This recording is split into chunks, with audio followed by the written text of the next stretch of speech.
Estamos de regreso en Matinal. Muchísimas gracias por su sintonía. Y ahora le presentamos nuestro siguiente invitado. Se trata de Pablo Ulloa, defensor del pueblo.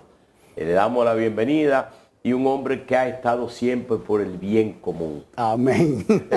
Bienvenido, Pablo. Buen día. Que en el día de hoy no viene en su calidad de defensor del pueblo, sino de autor de su obra. De su obra por el bien común, así es, mírenla ahí. Y déjanos empezar por lo básico, Pablo.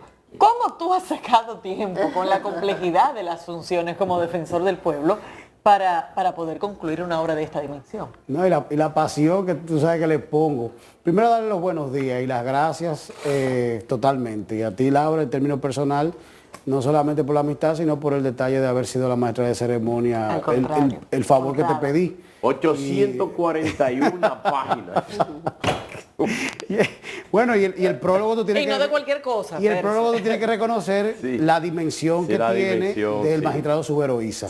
El prólogo creo que no podía haber un dominicano con las características desde el punto de vista moral, intelectual y profesional como el magistrado Subero Isa, para ponerle un sello que se entendiera justamente que es un ciudadano dominicano que está planteando lo que pudiera generar un diálogo más profundo en la sociedad dominicana, que es lo que queremos con esto. Pablo, lo que nos gustaría es conocer, cuando usted lo lee, dice, por el bien común, ese título, dice, hacia un estilo de bienestar. Un estado. Para,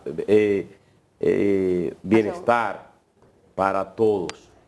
Me gustaría, ¿cómo surge este libro? ¿Cómo 841 páginas? Lo que decía Laura, ¿en qué tiempo, a qué hora? ¿De qué se trata? Te ha impactado. Mira, y viniendo de ti, Alberto, tú sabes que la sociedad dominicana, José Francisco Peña Gómez lo impactó mucho cuando planteaba justamente la socialdemocracia. En el caso particular mío, yo me formé bajo esa concepción y mi vocación en cuanto a la parte académica siempre ha sido marcado justamente por lo social. No solamente desde el punto de vista de las maestrías que he podido tener en administración, en economía, en cooperación, las formaciones académicas en la parte de jurídica, en la parte de psicología, pero el doctorado es en gobierno, política pública y sociedad. Eso me permite tener una aproximación más allá del simple hecho de la vocación del discurso de Peña Gómez en ese momento. Y vivir la realidad en España me permitió ver, por ejemplo, los pactos de la Moncloa terminan siendo la consagración de una idea de un país a futuro. Y eso me motivó a rescatar una tesis doctoral y poderla actualizar a la realidad de la República Dominicana. Indiscutiblemente las madrugadas son los momentos y los viajes donde yo he podido dedicarle el tiempo para actualizar esta información. Nosotros lo que tratamos de enfocar, y digo nosotros porque es un sentido práctico de nunca utilizar primera persona, pero como autor indiscutiblemente tiene que caer. Hay unos ejes esenciales de la socialdemocracia que son los puntos que tienen que generar una unión o una cohabitación en República Dominicana pensándonos a largo plazo, que es la educación, que es una crisis continua que tenemos, la salud, si queremos tener una estabilidad, el empleo digno, y allá afuera sé que está Pepe Abreu, que estaba hablando con él, la parte del transporte y la parte de la vivienda. El libro está hecho en 5 claves o en 5 partes, que incluso tiene un análisis histórico de todas las ejecuciones de gobierno, tanto ejecutivo como legislativo, del 1930 a la fecha, donde no solamente yo veo la parte histórica, sino la parte desde el punto de vista de economía política, desde el punto de vista de sus acciones y los contextos nacionales e internacionales, para entonces caer en un análisis de cada una de estas políticas públicas y proponer con análisis internacional, experiencias de éxito, más opciones locales que se han dado, cómo pudiéramos generar ese diálogo que se tiene que dar. Existen realidades que han cambiado. Por ejemplo, la Constitución 2010 crea el Consejo Económico y Social.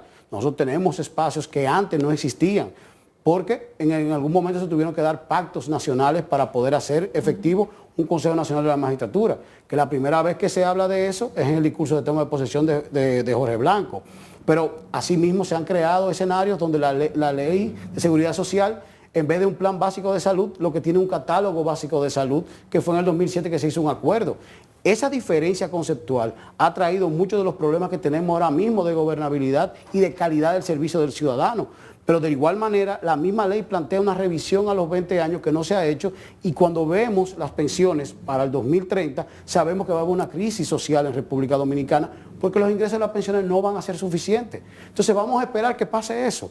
Por eso este ciclo 2025-2027 es ideal, porque no es electoral. Poner esta obra en este momento implica que muchos dominicanos que sabemos que tenemos que unirnos, pero también tenemos que decir, sin partidarismo, sin elementos políticos, que estamos cometiendo errores al no asumir este crecimiento económico con una justicia social, porque por eso utilizo la economía social de mercado para poder analizar cómo poder generar empleos de calidad, porque el salario es la única manera de romper esa dependencia del asistencialismo, que es otra de las críticas que hago justamente en el libro, porque ahí entra otro elemento. Si vamos a tener un Estado, tiene que ser acorde a la realidad. No puede ser el elefante tan grande que arrope 150.000, 200.000 empleos que debieran estar en el sector privado. Por eso la dinámica tiene que ser del sector privado para poder absorber ese Estado que debiera ser más funcional, más regulador, y al mismo tiempo crear espacios que sean más pensando en el futuro. Por eso hago el análisis del contexto. ¿Y están las condiciones para que se pueda dar este diálogo en este momento? Porque ciertamente tenemos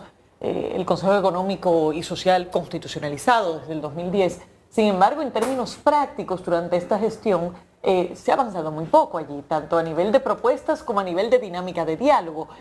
La oposición está desarticulada, con poco espacio de ponerse de acuerdo con el gobierno. ¿De dónde se puede tomar este diálogo para que realmente se puedan llegar a algunos acuerdos? Mira, ahí entran los ciudadanos responsables. Yo creo que tú tienes figuras en la sociedad dominicana que no necesitan cargos para ser respetados por su magistratura moral. Tú tienes un Milton Ray Guevara, tú tienes un Emanuel Esquia Guerrero, tú tienes un Jorge Subero Isa, que son figuras que pueden entrar al CES y jugar un rol particular, pero también pueden motivar a que el liderazgo político puedan confiar.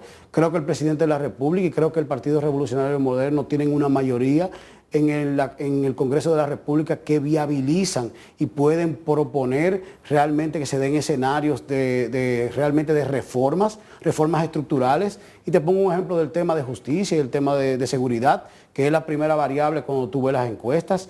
¿Cómo tener seguridad si tú ahora mismo tienes un código penal desfasado y un código procesal penal también en un proceso ahora mismo de limbo luego de la sentencia del Tribunal Constitucional?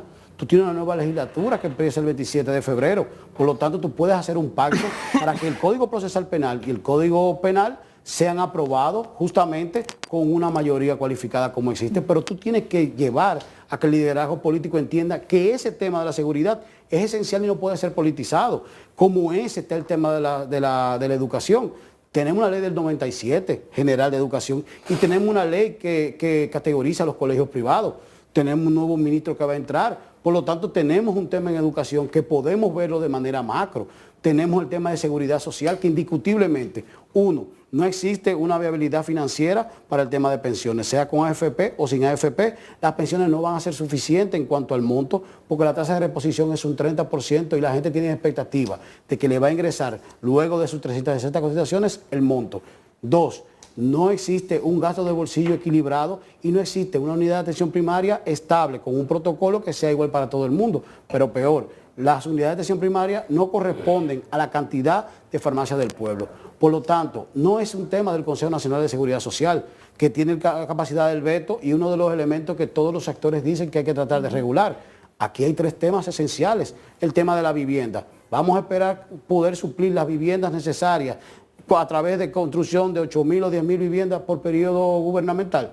Yo creo que los fondos de pensiones se pueden utilizar, pero no es una regulación de la CIPEN. Tiene que venir amparado de la ley misma porque tiene que crear las condiciones. Entonces yo creo que hay temas que son ejes esenciales de la sociedad dominicana que se tienen que debatir con una visión transversal y clara y propuestas reales. Como esta pueden venir otras más liberales. Pero por además ejemplo, también se necesita voluntad para poder lograr esto. Y dos puntos importantes, planificación e institucionalidad. Y estamos escasos de eso y lo hemos estado por años en nuestro país. Entonces eso hace que tal vez el acceso a estos servicios básicos y además la igualdad de oportunidades sea cada vez más difícil y el desorden se va creando cada vez mayor. Bueno, también se necesita valor. El hecho de que un ciudadano ponga un libro justamente con ese enfoque y que presione sobre la base de que necesitamos pensar a largo plazo sin el elemento político que subyace en todas las decisiones públicas, pero que no sea electoral la decisión, creo que es parte de ese elemento. Incluso yo voy más lejos en la reflexión en sí.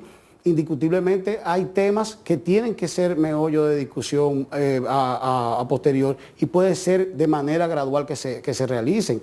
Ahí tú tienes cómo vincular el tema de las cárceles al sistema de seguridad. Eso tiene que estar amparado en ese proyecto de un Ministerio de Justicia. Entonces tú puedes ver una sociedad a largo plazo. Fíjate que Francia tiene un Consejo de Estado y hay escenarios donde tú puedes ir creando la base para poder crear una sociedad a largo plazo. Porque no hacemos nada creando un 5% de crecimiento. Por ejemplo, Cotuí. Cotuí tiene 2 minas. Y tú vas al hospital de Cotuí y tú tienes 6 mujeres pariendo en una sala. O sea, estamos hablando de que hay una ley que dice que el 5% tiene que llegar a ese municipio para crear las condiciones. Tú tienes un reto ahora de Cámara de Cuentas. Tú tienes un reto ahora de Cámara de Cuentas. Tú que hablas de institucionalidad. Nosotros tenemos que tener órganos constitucionales que tengan el mandato claro, pero personas efectivamente que sean funcionales. Entonces, ese clamor de la ciudadanía responsable es parte de esta propuesta. Y no tiene que ver con nada con Defensor del Pueblo, como decía Laura. Incluso el libro no se pagó con recursos del defensor.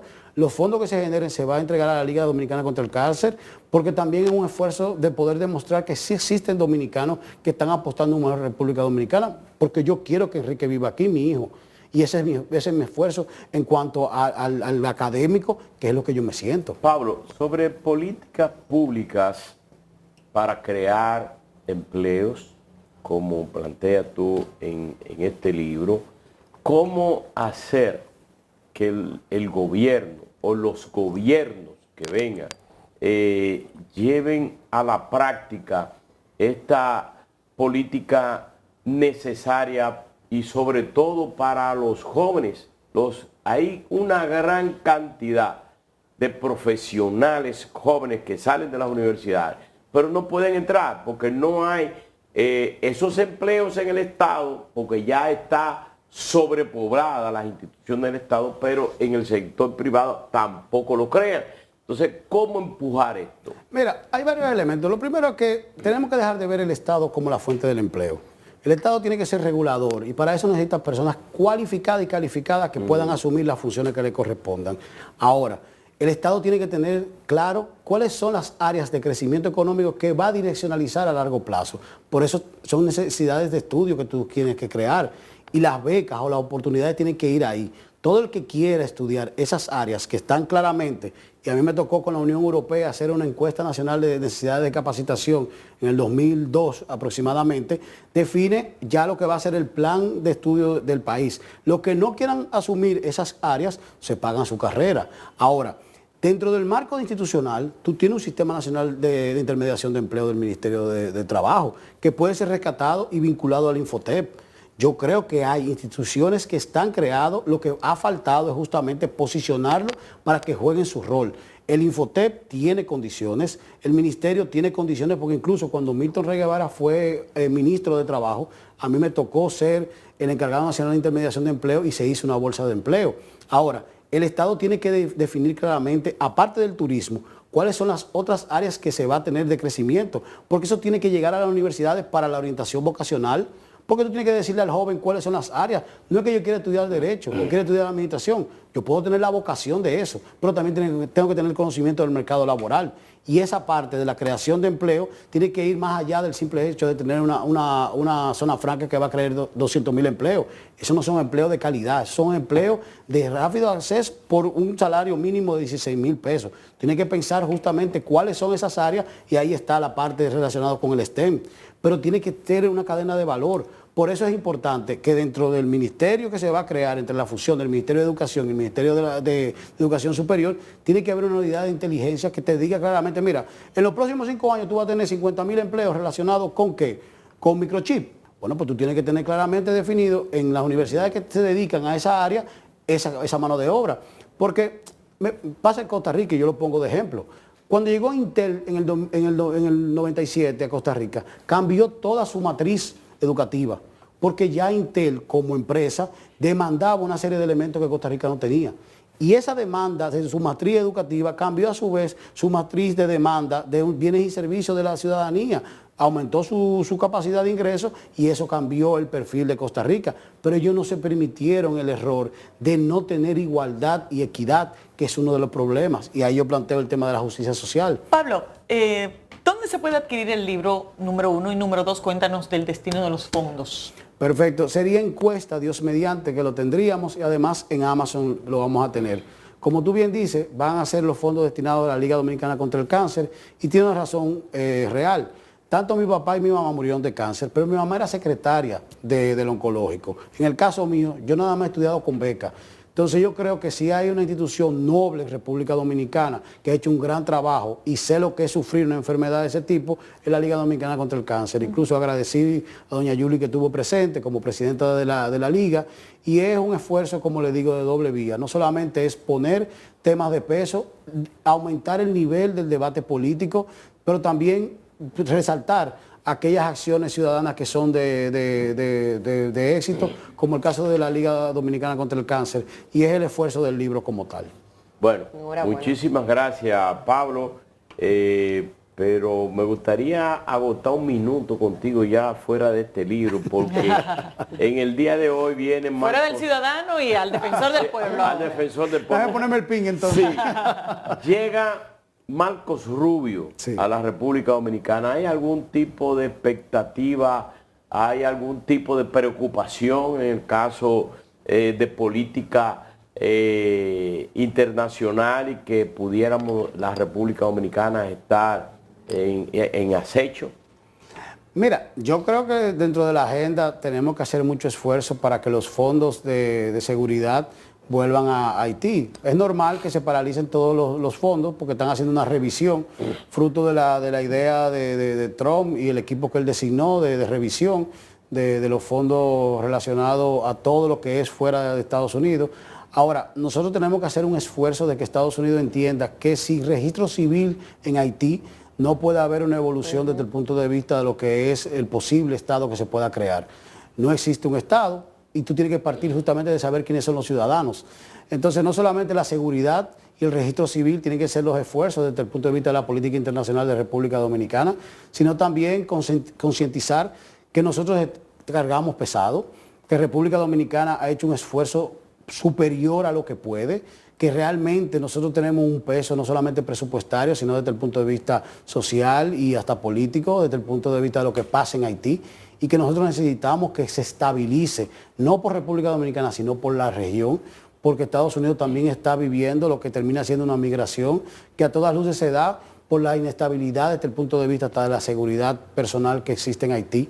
Y yo que he tenido que viajar tanto a nivel nacional, cuando voy a la frontera veo ese flujo migratorio y real y efectivamente parte de la situación es que son bandas organizadas y esa organización implica trata de personas, armas y drogas y eso nos afecta a nosotros. Por lo tanto, hay 3 líneas de acción que se tienen que tomar desde el punto de vista de la política internacional y en este caso la conversación, tanto del canciller como del presidente con el secretario de Estado en este sentido, creo que irían por esa línea y yo confío ciertamente que podremos poner temas concretos en la mesa para el apoyo en este caso de Estados Unidos. Bueno. Despedimos a Pablo Ulloa, quien es el defensor del pueblo, agradeciéndole su obra, primero que le haya escrito la acción por el bien común y sobre todo las obras de caridad que lleva con las ventas de este libro. Y aprovechar para hacer una invitación a cada uno de los funcionarios públicos y en sentido general para que puedan